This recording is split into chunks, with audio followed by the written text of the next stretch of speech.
Dobrý deň, moje meno je Radoslav Škoviera. Pôvodne som vyštudoval na Bratislavskom matfize kognitívnu vedu a neskôr som pôsobil na Slovenskej akadémii vied, kde som sa zaoberal počítačovým videním. Potom som vlastne dostal ponuku na pracovnú príležitosť na Českom inštitúte informatiky, robotiky a kybernetiky, kam som teda od roku 2016 nastúpil a odvtedy sa tu venujem rôznym oblastiam od počítačového videnia, neurónovým sieťam a hlavným zameraním je teda spolupráca človeka s robotom.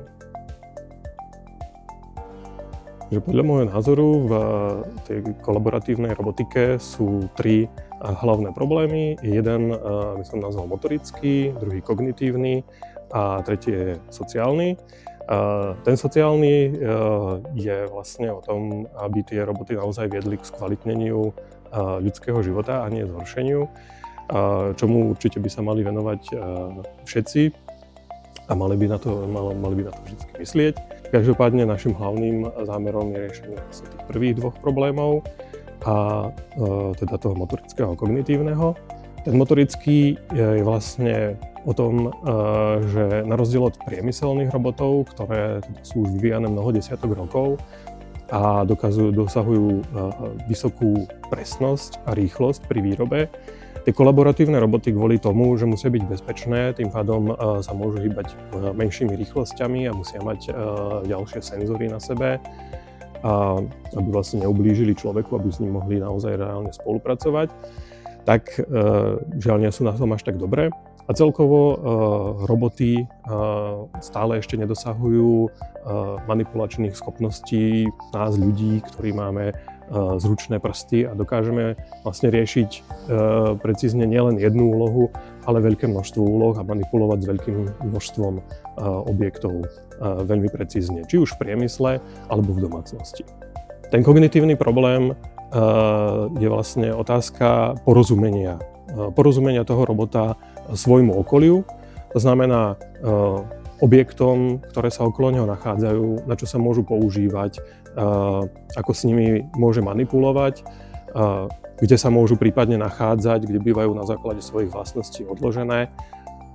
A potom taktiež porozumenie človeku, to znamená prirodzenému jazyku, s ktorým sa s tými robotmi budú ľudia rozprávať, a takisto gestikulácii, ale aj iným neverbálnym komunikáciám v rôznych neverbálnych situáciách, kde vlastne človek vykonáva povedzme určitú činnosť a na základe nej by mal ten robot byť schopný porozumieť, čo je to za činnosť, ako prípadne tomu človeku môže pomôcť, alebo čo ďalšie bude človek vykonávať a podľa toho robot upresní svoj plán.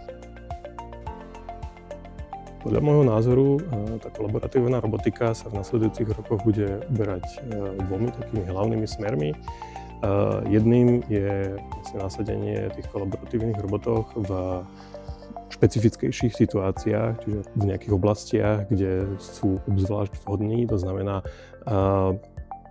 nejaké jednoduchšie operácie a spolupráca teda pri malej výrobe s človekom, kde vlastne sa neoplatí nasadiť tých priemyselných robotov, pretože ich vlastne preprogramovanie by bolo príliš náročné, ale zároveň to budú úlohy, ktoré budú pre toho kolaboratívneho robota zvládnutelné. A druhá oblasť je viac o komunikácii s človekom, to znamená situácie, kde tá manipulácia vlastne skoro vôbec nie je zatiaľ dôležitá. Tá príde potenciálne neskôr, ale teda hlavne to bude o porozumení vlastne toho úmyslu človeka. A to je v podstate aj našim takým cieľom hlavným v najbližších rokoch. Vlastne pracujem na projekte Personal Robot, kde je hlavným cieľom vlastne taký robot, ktorý dostatočne dobre chápe úmysly, prípadne zvyky a preferencie človeka. A na základe toho s ním dokáže lepšie spolupracovať.